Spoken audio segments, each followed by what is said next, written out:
Olá, meus queridos irmãos, tudo bem? Bom dia, graças a Deus. Hoje é uma segunda-feira, onde nós podemos estar aqui mais uma vez para falarmos acerca do Evangelho da Graça de Deus. Meus queridos, maravilha, maravilha, maravilha. Só podemos dizer que estamos extremamente alegres porque realmente Deus está fazendo, eu vou usar uma expressão, até um linguajar bastante conhecido dentro do nosso dialeto português. Deus está revolucionando realmente a mente de muita gente. Interessante, meus queridos, que os ensinadores da graça chegaram devagarzinho, chegaram devagarinho, chegaram devagar, devagar, devagarinho, e hoje, com essa simplicidade dos ensinadores da graça, que são taxados como pessoas que não conhecem a Bíblia, taxados como pessoas que não conhecem exegética, que não conhecem hermenêutica, que não conhecem teologia, são taxados como pessoas que não têm conhecimento de nada. Mas sabe de uma coisa? Deus está fazendo uma verdadeira revolução na mente das pessoas, porque Deus realmente está mudando o Aion, Deus está mudando o Geneia, Deus está mudando os tempos, porque o Evangelho da Graça não há como fugir mais dessa realidade. Graças a Deus, meus queridos, e a gente passa o fim de semana conversando com pessoas que realmente têm se interessado em buscar conhecimento acerca do Evangelho da Graça. A linha futurista já está preocupada, já está com seus dias contados. Mesmo aqueles que não acreditam mais na linha futurista, mas que está irredutível, mesmo assim estão começando a reconhecer que a linha futurista está errada, a linha preterista, baseando na Bíblia, respeitando texto e contexto, respeitando o remetente, respeitando o destinatário, respeitando o tempo verbal, respeitando colocação verbal, respeitando quando se lê a Bíblia, respeitando o vernáculo da língua portuguesa, a gente só tem mais é que reconhecer que nós fomos enganados a vida inteira. Meus queridos, estou extremamente alegre. Olha, agradeço a você que tem, que está inscrita em nosso canal. Agradeço a você que está compartilhando os nossos vídeos. E uma coisa boa que está acontecendo agora não é estratégia, é uma ordenança divina. Todos os ensinadores da graça estão jogando por terra aquilo que muita gente falava ao nosso respeito. Nós estamos compartilhando. Todos os ensinadores da graça estão recomendando os canais dos outros ensinadores. Isso é lindo, isso é maravilhoso. Sabe por quê? Porque nós estamos mostrando que entre nós não existe vaidade, não existe prepotência, não existe vaidade particular. Então nós, cada um de nós, os ensinadores da graça, nós estamos indicando o canal do outro. E isso só faz o quê? Só faz crescer cada dia mais a mensagem da graça de Deus. Tá bom, meus queridos?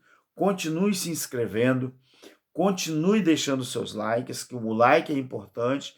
O like, toda vez que você dá like, você está falando com o YouTube para o YouTube fazer o quê?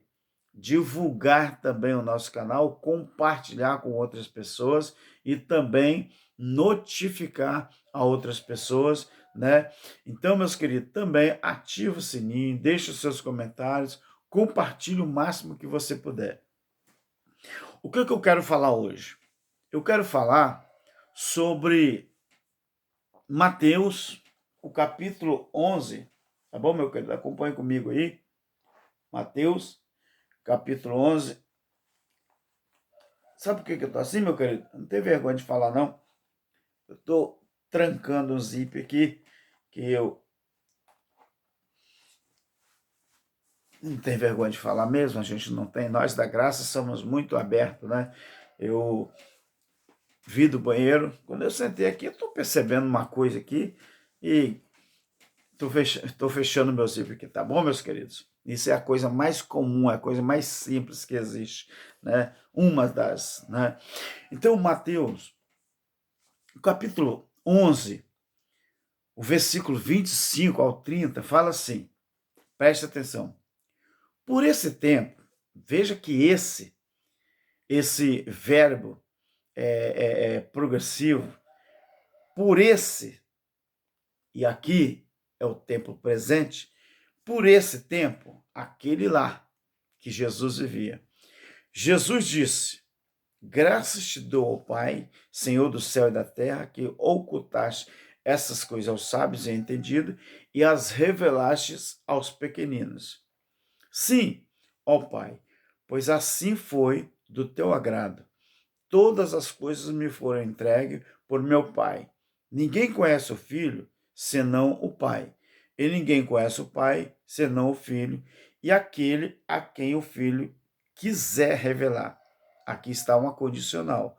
Aquele a quem o Filho quiser revelar. Muito bem. Vinde a mim todos os que estáis cansados e sobrecarregados, e eu vos aliviarei. Tomai sobre vós o meu jugo e aprendei de mim, porque sou manso e humilde de coração, e encontrareis descanso para vossas almas, pois o meu jugo é suave e o meu fardo é leve. Meus queridos, esse versículo 28, 29 e 30, nós que eu falo hoje, é os crentes do século XXI, nós aplicávamos isso aqui aos outros, principalmente aqueles que a gente chama ou chamavam de ímpios, aqueles que não tinham aceitado Jesus ainda. Esse texto a gente aplicava sempre aos outros. Você sabia disso, você sabe, nós passamos pelo sistema. Sendo que, na verdade, teria que ser aplicado para quem? É para nós mesmos. Aqui foi aplicado para os judeus, porque o verbo vos é a segunda pessoa do plural e estava falando com aquela plateia. E Jesus estava falando com aquela plateia. E a gente usava isso e aplicava na vida do ímpio. Quando Jesus disse, vinde a mim todos vós que estáis cansados e sobrecarregados, e eu vos aliviarei, Jesus estava falando com os judeus, e ele estava falando, todos vós que estão sobrecarregados, e eu vos aliviarei. Jesus está falando, aliviar de quê? Aliviar, meus queridos, dos preceitos, daquela escravidão que os judeus estavam vivendo sobre a lei de Moisés. Quando a gente observa isso aqui, a nossa concepção sobre isso aqui era errada. Então, tudo que a gente lia a respeito disso aqui, vinde a mim, nós falávamos assim, meus queridos, a Bíblia diz, Jesus falou, vinde a mim, todos vós, a gente não respeitava as colocações verbais, quando a gente lia a Bíblia, a gente não respeitava o tempo verbal. Então, o que acontece? Quando Jesus falou, nesse tempo, naquele tempo que ele vivia, Jesus, ele deu graça ao Pai, e uma das coisas que ele falou, vinde a mim todos vós, que estáis cansados e sobrecarregados, e eu vos aliviarei. Então, tem muita gente, tem muito ensinador do sistema religioso. Sabe o que eles estão fazendo? Eles estão mentindo na cara dos seus inscritos, dos canais deles, eles não respeitam os seus inscritos, eles estão brincando na cara deles, eles fazem o quê? Eles, meus queridos, misericórdia, eles cometem um engano, sabem que estão errados, eles sabem que estão errados, o ponto de vista dele bíblico, eles ensinam a Bíblia sem respeitar, nem tampouco eles não estão preocupados com os enganos que eles estão transmitindo aos seus inscritos, aos seus ouvintes. Então, observe isso aqui, meu querido. Existe no mundo inteiro uma discussão de que o fim chegou ou o fim vai chegar. Beleza, mas qual é o fim que chegou? A igreja evangélica diz que o fim vai chegar, ou o fim está chegando. Outro já diz que o fim já chegou. Tá, mas é o fim de quê? Qual é o fim que chegou? Qual é o fim que está chegando? Muita gente diz que é o arrebatamento da igreja, que Jesus vai arrebatar a igreja. A igreja, ela já foi arrebatada. Eu vou falar disso lá na frente. Então, qual é o fim mesmo que chegou? Ou qual é o fim que está chegando? Sabe qual é o fim que está chegando? É o fim, meu querido, da escravidão. Vamos olhar aqui em 2 Coríntios, capítulo 3, o versículo 1 ao 18. Eu não vou ler todo o texto. 2 Coríntios, capítulo 3, o verso 1 ao 18. 2 Coríntios, capítulo 3, versículo 1 ao 18. A Bíblia fala aqui: começamos outra vez a louvar a nós mesmos? Ou nós necessitamos que, como alguns, de cartas de recomendação para vós ou de recomendação de vós? Vós é os crentes de Corinto, porque é a segunda pessoa do plural. Vós sois a nossa carta escrita em nossos corações, conhecida e lida por todos os homens. Já é manifesto que vós sois a carta de Cristo, ministrada por nós e escrita não com tinta, mas com o Espírito do Deus vivo, não em tábua de pedra, mas nas tábuas de nosso coração. Então, observamos aqui, a lei de Moisés, ela já era, ela passou, de agora em diante, daquele momento, quando aconteceu o juízo, Deus não mais precisa que alguém nos ensine a palavra de Deus, porque a palavra de Deus está estampada hoje no mundo inteiro. A palavra de Deus se manifestou de uma forma, o evangelho da graça, que os homens, eles não são necessários mais ficar administrando a vida de ninguém. Esse ninguém que eu falo, a vida das pessoas, é a noiva de Cristo, a esposa do Cordeiro, que ela passou por 3 fases. A fase do namoro foi quando Jesus de Nazaré veio. A fase do noivado foi quando Cristo morre e ressuscita, que ele fica 40 dias, entre 40 e 50 dias aqui. O que acontece? 40 dias. Então, depois de ressuscitado, é um noivado que ele faz. Depois do noivado, ele assina um compromisso de voltar com a sua noiva e volta no juízo 37 anos depois, não é? 36 anos e meio depois que Cristo é ascendido ao céu. Ele volta.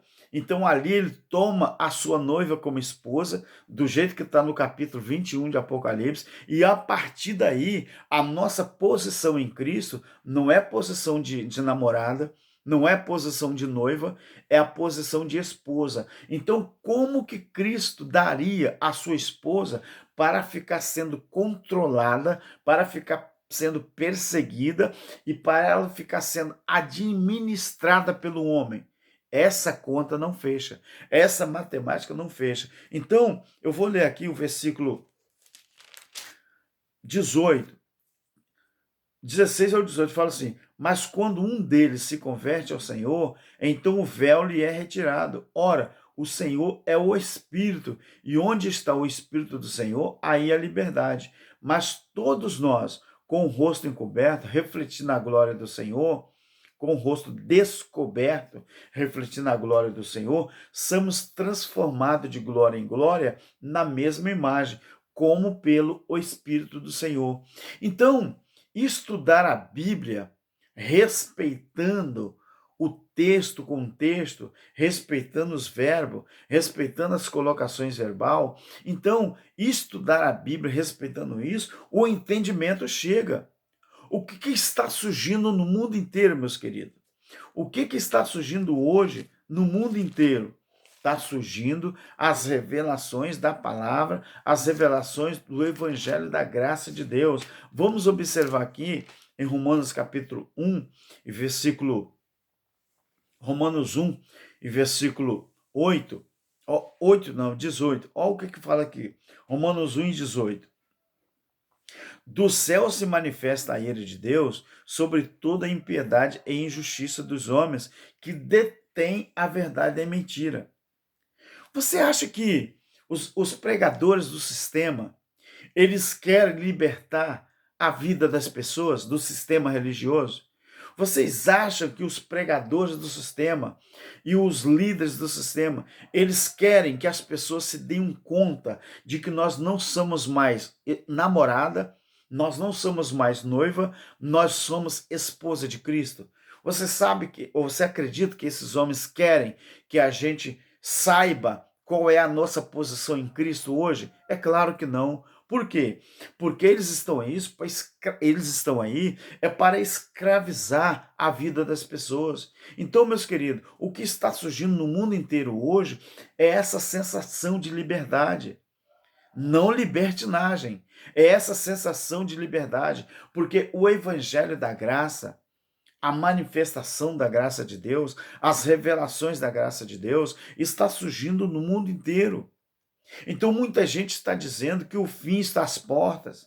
O fim está às portas. Mas qual o fim que está às portas? Você percebe que quanto mais eles dizem que o fim está chegando ou o fim está às portas, mais eles estão embelezando seus templos. Você vê que a conta não fecha? Então a noiva de Cristo que eles estão preparando é o patrimônio físico. Porque quanto mais o tempo passa, mais eles estão embelezando o templo físico e estão aumentando, ampliando. Por que que ampliam? Porque quanto mais pessoas lá dentro, mais arrecadação. Queridos, eles não estão interessados em ganhar almas.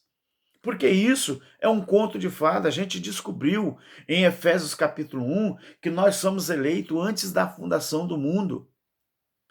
Então, se nós somos eleitos antes da fundação do mundo, é possível você ganhar alguém para Cristo? Outra coisa, se a Bíblia diz que Deus fala, não foi vocês que escolheram a mim, foi eu que escolhi a vocês. Então, como é possível ganhar alma para Jesus? Então, não depende de mim.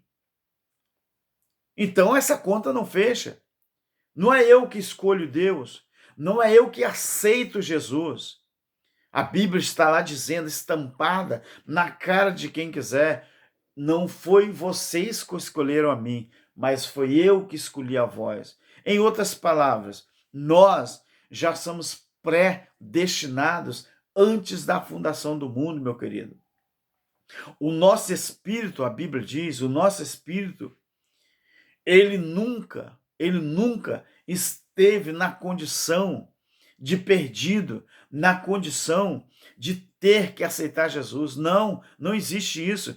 A carne para nada aproveita essa matéria, ela vai voltar para o pó, porque esse pó, ela tem que voltar para o pó. Agora, o nosso espírito, ele volta para Deus, mas A Bíblia diz em Romanos que só quem tem o Espírito de Deus é que é considerado filho de Deus. Então, quando Jesus está falando, vinde a mim todos vós, a segunda pessoa do plural, ele está falando com os judeus. Todos vós que estáis cansados e oprimidos, cansados de tanto tentar cumprir a lei de Moisés, oprimidos pelo sistema religioso que havia na época. Os sacerdotes estavam tão corrompidos que a alimentação que era dada de ano em ano, chamado de 10ª parte, que era para sustentar os levitas, no capítulo 2 de Malaquias, claro que o sistema, eles só leem o capítulo 3, versículo 10, mas eles não leem todo o livro de Malaquias, porque ali Deus está pegando os sacerdotes, repreendendo eles, porque até os alimentos que eram levados de ano em ano para sustentar a classe sacerdotal, a classe dos levitas, os sacerdotes estavam vendendo e pegando dinheiro para eles, estavam fazendo barganha, estavam fazendo trocas. Por isso Deus diz: vocês me roubam. E ainda pergunta em que vocês estão me roubando, meu querido, mas vocês ali, vós me roubais, não é a igreja brasileira, não é a igreja do século XXI, não é o povo do século XXI, não é a nação do século XXI. Quando Deus diz, vocês, vós me roubais, ele está se referindo aos sacerdotes e sumos sacerdotes.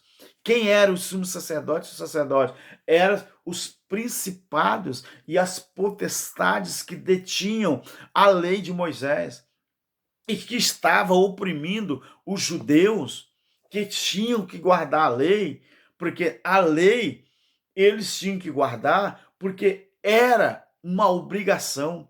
Então, quando Jesus disse, vinde a mim todos vós que estáis cansados e oprimidos, você acha que o sistema religioso não oprime as pessoas? Oprime, meus queridos, oprime. Lá eles mandam no seu dinheiro, no seu patrimônio, na sua família, no seu emprego, na sua vida moral, na sua vida psicológica, na sua vida sentimental, na sua vida emocional. Lá eles mandam em tudo, meu querido. Lá você tem hora marcada para adorar a Deus, do jeito que os judeus tinham. Lá você tinha lugar para adorar a Deus, do jeito que os samaritanos tinham. João 4 ensina isso. Aí vem Jesus, fala com a mulher samaritana. Olha, mulher, eu vou falar uma coisa para você.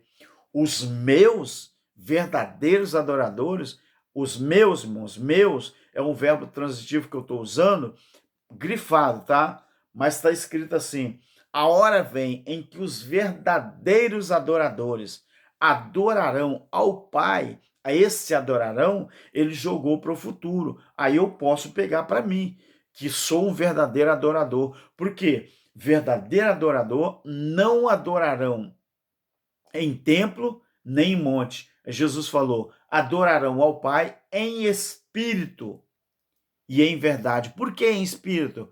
Porque quem adora em templo era os judeus, com hora marcada e tudo. Quem adorava no monte era os samaritanos. Os verdadeiros adoradores, não. Jesus disse lá em João 4, adora ao Pai é em espírito e em verdade. Eu quero ver qual é o líder religioso que vai refutar João capítulo 4. Eu quero ver se eles têm coragem. Então, meu querido, o fim, muita gente está dizendo que o fim está às portas, mas qual o fim que está chegando? É o fim das prisões, é o fim dos assalpões, é o fim daquilo que Jesus falou, daquela sobrecarga. É o fim daquele aion, é o fim de um tempo, é o fim de uma geneia, é o fim de uma geração. A geração que eu estou vivendo hoje, que nós estamos vivendo hoje, é a geração da liberdade. O sistema religioso está preocupado porque as pessoas estão se libertando do sistema. Então, meu querido, está chegando para nós, chegou já para mim, chegou. Para muita gente no Brasil e no mundo já chegou, para outros ainda está chegando. O fim do engano religioso, meu querido. O fim do sistema que enganou os filhos de Deus por várias gerações. Então, o fim que está chegando é o fim de uma geração perversa. O fim, não é, do sistema religioso, né, que havia na lei. Então, Jesus está falando, era o fim do engano religioso. Agora, no século XXI, é o fim do engano religioso. Quando Jesus apregoou Mateus 11, 28, vinde a mim todos vós que estáis cansados, estava chegando ali, meus queridos, o fim daquele tempo. Vou ver se eu acho aqui rapidinho. Em Mateus, tem uma passagem bonita, e eu me lembrei agora, eu acredito que é isso aqui, isso, Mateus capítulo 4, a partir do versículo 12, olha o que Jesus disse na Galileia, quando ele passava pela Galileia. Mateus 4, a partir do versículo 12. Quando Jesus ouviu que João estava preso, voltou para a Galileia. Deixando Nazaré, foi morar em Cafarnaum, que é uma cidade situada à beira do mar, na região de Zebulon e Naftali, para que se cumprisse o que foi dito pelo profeta Isaías. Isaías disse assim: terra de Zebulon, terra de Naftali, caminho do mar, além do Jordão, Galiléia dos gentios. Travessão. Beleza. O povo, aqui se encerra ao que Isaías diz. Então, travessão aqui, tá, meus queridos? O povo que estava em trevas viu grande luz, e aos que estavam na região e sombra da morte, raiou a luz. Desde então, esse advérbio é muito importante. Quer dizer, a partir dali, a partir daquele momento, desde então, esse verbo aqui, desde então, que é um advérbio, quer dizer, a partir dali, a partir daquele momento, daqui em diante, começou Jesus a pregar: arrependei-vos, porque está próximo o reino do céu. Aí, quando você vai em Lucas, no capítulo 10, versículo 9, lá diz que o reino já tinha chegado. Aqui está falando Jesus que o reino já estava próximo, o reino dos céus. Agora veja como é diferente daquilo que o sistema religioso diz, que eles falam que o reino do céu ainda vai acontecer. O reino de Deus ainda vai acontecer. Não. Lá em Lucas, capítulo 10, versículo 9, em Lucas, capítulo 10, versículo 9, olha o que diz aqui. Lá Jesus falava que ia chegar, mas aqui em 10 e 9 fala assim: curai os enfermos. Jesus falou, ordenou aos 70. Curai os enfermos, que nela houver, nela é uma preposição de casa, tá? Está se referindo a casa. Nela houver. E dizei-lhes, é chegado a vós. Vós quem? O povo daquela época. O reino dos céus. Então, meus queridos, você veja que a Bíblia, quando você estuda a Bíblia respeitando todo o texto, o contexto, respeitando toda a forma da linguagem literal, figurada, simbólica, você tem uma compreensão melhor de tudo aquilo que você lê ou estuda. Então, o início, meus queridos, o início de uma geração, o início de uma libertação, ela começou a chegar aqui, quando Jesus veio apregoar o reino de Deus, veio apregoar o reino do céu para aquele povo, para aquela geração, para aquela nação. Então ali começou o povo a se libertar daqueles problemas, daquela lei. Então o fim que nós falamos não é o fim do mundo. Os ensinadores da graça não ensinam que está chegando o fim do mundo, que Jesus vai arrebatar a igreja. Nós falamos que o fim que está chegando é o fim das prisões, é o fim do engano, é o fim da escravidão. Agora veja o que diz Eclesiastes no capítulo 1. Veja o que diz Eclesiastes, capítulo 1, o versículo 4. Observa uma coisa interessante aqui. Isso aqui é muito bom para as pessoas saberem que a terra, meus queridos, não vai ter fim, não. É mentira do sistema. A terra não vai ter fim, não. É mentira. 1:4. Uma geração vai e outra geração vem, mas a terra, ela permanece para sempre. O que acaba são as gerações aqui. O que acaba é o genéia, é o tempo, é a geração. Os povos mudam de cara. Não, a terra, no Salmo 37, a terra, ela foi feita para ser a habitação dos homens. A terra, ela foi feita para que o homem pudesse habitar. Veja o Salmo 37, o que fala aqui, alguns versículos, não é? Só alguns versículos. Vamos ler aqui. Deixa eu ver qual versículo que eu leio melhor para você. O Salmo 37, o versículo 9, fala assim: pois os malfeitores serão exterminados. Pensa quem é os malfeitores. Conclua você. Quem são os malfeitores hoje? Os malfeitores serão exterminados, mas aqueles que esperam no Senhor herdarão a terra. Agora veja o versículo 10 e 11. Ainda um pouco, e o ímpio não existirá mais. Olhará para o seu lugar e não aparecerá. Mas os mansos herdarão a terra e se deleitarão na abundância de paz. Veja o versículo 18. O Senhor conhece os dias dos retos e a sua herança permanecerá para sempre. Quem é a herança aqui? Agora veja bem, o versículo 22 do Salmo 37. Aqueles que ele abençoa, ele é um pronome se referindo ao Senhor. Aqueles que ele abençoa herdarão a terra, e aqueles que foram por ele amaldiçoados serão exterminados. Agora veja bem, 27, o versículo 27 do Salmo 37. Aparta-te do mal e faz o bem, então terás morada para sempre.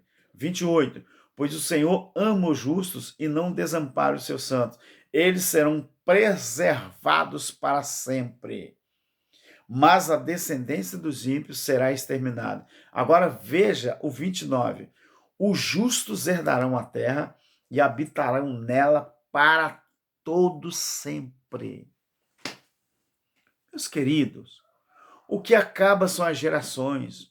O que acaba é os aions. O que acaba é a Janeia, é o povo, é aquela época, é aquele tempo. Deus muda o tempo, Deus não muda a terra. A terra é um reino, a terra não é um planeta. A terra, planeta, até que dá para acreditar, porque plan vem de plano. Eta, eu não sei até agora que é a palavra, né, grega, mas eu vou pesquisar o que é eta. Plan é plano. Eta vem de a palavra grega, porque o grego usa muito isso.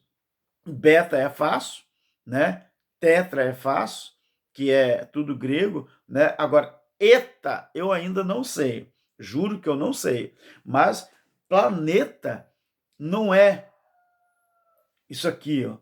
Senão, se fosse isso aqui, meus queridos, mas esse é um assunto que eu pesquiso, mas não vou aqui falar sobre isso. Mas se a Terra fosse assim, redonda, vagando no espaço, aonde ficaria a palavra Altíssimo? A palavra Altíssimo não teria lugar. Porque a ciência fala uma coisa. Então, nós acreditamos naquilo que a Bíblia diz, que o Senhor, ele criou a terra como um reino para o homem habitar. Então, meu querido, se a terra, o povo que precisava de uma libertação, chegou. Então, a verdadeira libertação, quando nós olhamos em Atos, no capítulo 15, o versículo 1 e o 2, olha o que diz aqui. Atos 15, 1 e 2. Vamos ver o que diz aqui. Então, alguns que tinham descido da Judéia ensinavam os irmãos, 2 pontos, vai explicar a partir de 2 pontos o que explicavam. Ensinavam, se não vos circuncidar conforme o rito de Moisés, vocês não podem ser salvos. Tendo tido Paulo e Barnabé não pequena discussão e contenda com eles, resolveu que Paulo e Barnabé e alguns dentre eles subissem a Jerusalém aos apóstolos e aos anciãos por causa dessa questão. Qual era a questão? A questão de que alguém tinha falado na época que quem não se circuncidasse de acordo com a lei de Moisés não tinha condições de se salvar. Então, essa libertação desta visão, desta linha doutrinária que oprime as pessoas, essa linha doutrinária que acorrenta as pessoas, essa linha doutrinária do futurismo, que eles pregam que ainda tudo vai acontecer, eles dizem que a nossa posição, essa linha doutrinária, ela tira a posição da igreja de condição de esposa. A linha futurista tira a condição da igreja de esposa e coloca a igreja na condição de escrava. Sabe por quê? Porque a linha futurista, eles ensinam o quê? A lei de Moisés. Eles não ensinam a liberdade em Cristo. Eles não ensinam que a igreja é a esposa. Eles não ensinam isso. Então, por isso que a linha futurista, ela sempre esteve errada. E ainda continua com essa linha escravizando as pessoas. Então, o mesmo jeito que acontece aqui em Atos dos Apóstolos, houve uma discussão a ponto de separar esses homens, né? Tanto Paulo como Barnabé, porque alguns discípulos ainda continuavam naquela linha doutrinária que só era salvo se circuncidasse, conforme o ritual de Moisés. Então nós vamos observar, louvado seja o nome do Senhor, Tito capítulo 2, vamos dar uma olhadinha aqui. Tito capítulo 2,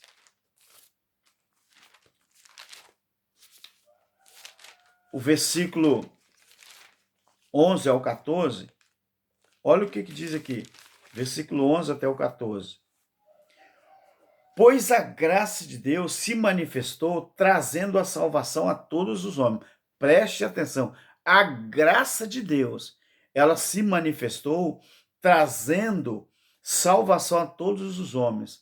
Ela nos ensina a abandonar a impiedade e as paixões mundanas para que vivemos neste presente século.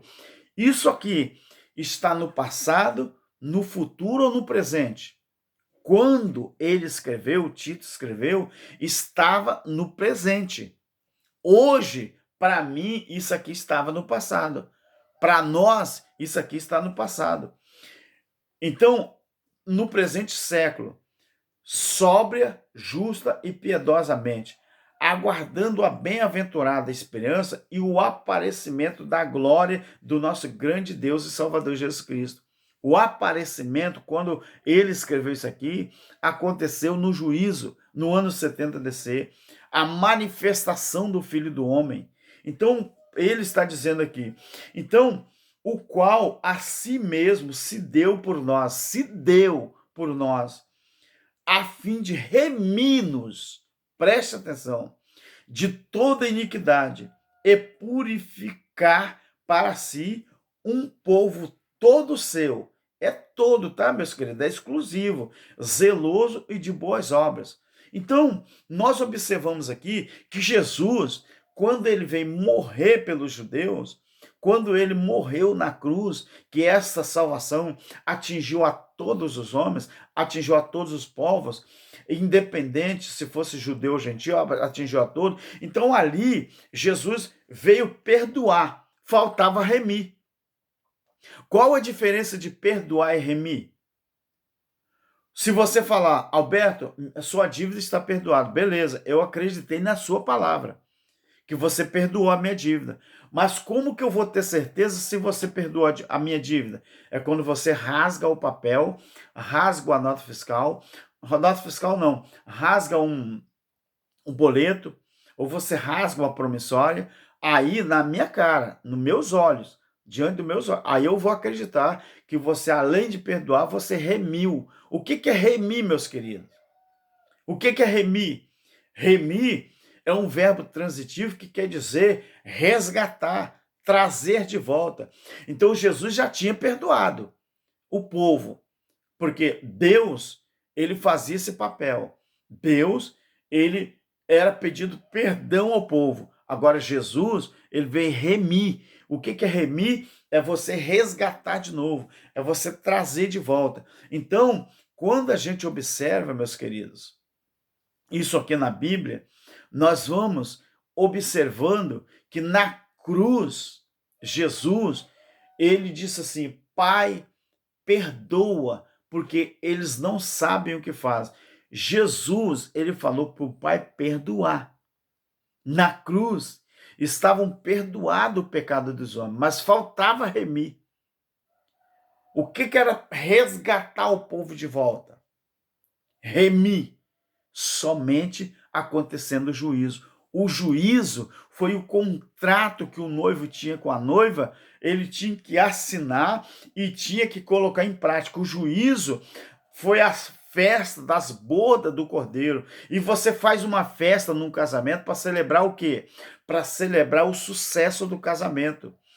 Para Deus, no capítulo 61 até o capítulo 63, onde fala sobre a vindima, sobre o cálice da ira do Senhor, sobre Israel, sobre Jerusalém, ele fala: eu sozinho pisei o lagar, eu sozinho pisei o cálice, derramou o cálice da sua ira. Quer dizer, todo mundo sabe que na cultura judaica, todo mundo ou alguns, na cultura judaica, quando o noivo e a noiva tomavam o vinho no mesmo cálice, quando ele voltava para tomar ela, para remir ela, para buscar ela de volta, eles tomavam de novo o vinho no mesmo cálice, com o braço cruzado, né, os dois, e ali o que eles faziam? Pegavam o cálice quando estava vazio, o noivo jogava no chão, quebrava com o pé direito, vamos dizer assim, esse gesto tinha um grande significado.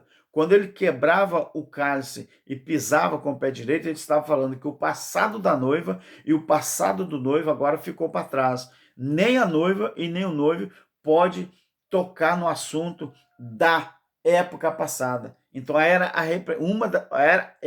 a representação. Então, quando você olha em Hebreus capítulo 6 e o versículo Hebreus capítulo 6, capítulo 12, versículos 6 ao 10, olha o que fala aqui. Porque o Senhor corrige a quem ama, e açoita todo aquele que recebe por filho. E é para a disciplina que vocês suportam a correção. Deus os trata como filho, pois que filho há a quem o pai não corrige? Mas se estáis sem disciplina, da qual todos são feitos participantes, pois então vocês são bastardos e não filho. Agora, além disso, nós tivemos nossos pais segundo a carne, os quais nos corrigiam e o respeitávamos, não nos sujeitaremos muito mais ao Pai dos Espíritos e viveremos? Você viu aqui, meu querido? Deus, ele não é o pai dessa carne. Deus, ele é pai do nosso espírito. Então, você quer saber, meu querido, qual é a sua posição diante de Deus hoje? Você quer saber qual é a sua posição diante de Deus hoje? Você não é namorada de Deus, de Cristo. Você não é noiva de Cristo. Não, nós já passamos dessa fase, mas a religião e o sistema religioso não quer que você saia dessa fase. Essa fase, ela revela muito, meu querido. Nós estamos livres. Nós não somos namorada de Cristo, do Cristo ressuscitado, o Filho de Deus. Nós não somos noiva. Noiva é o período que ele passou lá no túmulo. Noiva é o período que ele ressuscita, que ele volta para a eternidade. O noivado demorou 36 anos e meio só. O noivado custou esse tempo. Foi 33 anos, foi 3 anos e meio de namoro. Quando Cristo veio, ele veio namorar a igreja, na verdade, 33 anos e meio. Foi desde que ele inaugurou o seu ministério até o momento que ele morreu, 33 anos e meio, ele namorou uma noiva, uma menina. Quando ele morre, ressuscita e volta para a eternidade, é o período do noivado. E qual foi o período do casamento? Quando ele veio e se manifestou como filho do homem, é Mateus capítulo 16 e o versículo 28, quando ele se manifestou para trazer o juízo foi uma festa. Do mesmo jeito que a festa, uma festa de casamento, entristece alguém, um ex-namorado, uma ex-namorada, entristece a família de um ex, a família de uma ex, entristece os pais de uma ex, a mãe de uma ex, um pai de uma ex, enquanto aquela festa de casamento, para muita gente é tristeza, mas para o noivo e a noiva, e para a família dos convidados, aquilo ali é uma festa. Do mesmo jeito aconteceu na manifestação do juízo. Enquanto para Israel e para toda aquela circunvizinhança, circunvizinhos, o seu circunvizinho, era uma tragédia, para Deus, aquilo ali era uma alegria, porque Deus estava celebrando as bodas do Cordeiro. Aquilo ali era festa de casamento do seu filho com a sua esposa, a igreja do capítulo 21 de Apocalipse. Então veja, a sua posição diante de Deus está aqui, ó, em Hebreus, no capítulo 12, a partir do versículo 22. Essa é a sua posição em Cristo, que o sistema não quer que você tenha ciência disso. 12 a partir do 22. Mas tendes chegados, olha a posição da igreja, que já é essa uma posição, a posição de direito. Tendes chegado ao Monte Sião. Isso aqui é tudo espiritual, tá? Tem nada de físico, material, não. E a cidade do Deus vivo, a nova Jerusalém, a esposa. A Jerusalém celestial, tá vendo que é Jerusalém celestial? Não é mais Jerusalém física, aquela capital reconhecida pela ONU e Tel Aviv, mas a capital indizível de Israel é Jerusalém. Mas tende chegado ao Monte Sião e à cidade do Deus vivo, a Jerusalém celestial e aos muitos milhares de anjos, quer dizer, os companheiros da esposa de Cristo, os milhares de anjos, aquela família espiritual e a universal assembleia, a igreja dos primogênitos, inscritos nos céus, tende chegado a Deus, o juiz de todos, e aos espíritos dos justos aperfeiçoado, a Jesus, o mediador de uma nova aliança, e ao sangue da aspersão, que fala melhor do que o de Abel. Vede que não rejeiteis ao que se fala, se não escaparam aqueles que rejeitaram o que sobre a terra os advertia, quanto menos escaparemos nós, se não nos desviarmos daquele que nos adverte lá nos céus. Então a sua voz abalou a terra, mas agora ele prometeu dizendo, isso aqui, irmãos, está antes do juízo, tá? Hebreus foi escrito entre o ano 67, 68, por ali, 66, 67, 68. Então a sua voz abalou a terra. 27. Ora, esta palavra, ainda uma vez, mostra a remoção das coisas abaláveis, como coisas criadas para que as inabaláveis permaneçam. Pelo que, presta atenção no 28 e 29, pelo que, tendo recebido presente um reino que não pode ser abalado, retenhamos a graça pela qual sirvamos a Deus agradavelmente, com reverência e santo amor, porque o nosso Deus é fogo consumidor. Então, meus queridos, nós estamos livres do que é profano, daquilo que é abominável, a lei dos homens. Nós já estamos na posição de esposa, nós não estamos na posição nem de namorada e nem de noiva, porque namorada, capítulo 4 em Mateus, ele se manifestou, o Jesus de Nazaré, para eleger um povo, para eleger uma namorada, para eleger uma moça. E essa moça estava na fase de preparação. A igreja, ela estava sendo construída ali. Então, quando que ela passou a ser noiva? A partir do momento que muitos acreditaram, a ponto de Jesus morrer na cruz por essa menina. Quer dizer, ali levando os seus pecados sobre si. Ele falou: olha, a sua dívida é minha dívida, a sua infelicidade é minha felicidade. Jesus disse: o que você passa, eu tenho que passar. A sua escravidão é minha escravidão, mas a sua libertação é a minha libertação. Eu vou morrer por você. Aí Jesus ficou noivo dessa igreja, porque ele morreu por ela. Agora ele precisava casar. Para casar, ele tinha que vir cá e confirmar a assinatura do documento de compromisso. Ele veio. Então, no juízo, foi a confirmação do casamento. E hoje está aqui, ó. Essa posição que nós temos diante de Deus é a condição de esposa. Nós já vivemos, querido. Nós já chegamos ao Monte Sião. Nós já chegamos à cidade do Deus vivo, a Jerusalém celestial. Agora, quando tudo terminar para nós aqui, a nossa carne, ela volta por pó, mas o nosso espírito, ele volta para Deus. Graça e paz, fique na paz, fique com Deus. Meu querido, muito obrigado. E vamos continuar firme em Cristo, porque Ele é o nosso esposo. Amém.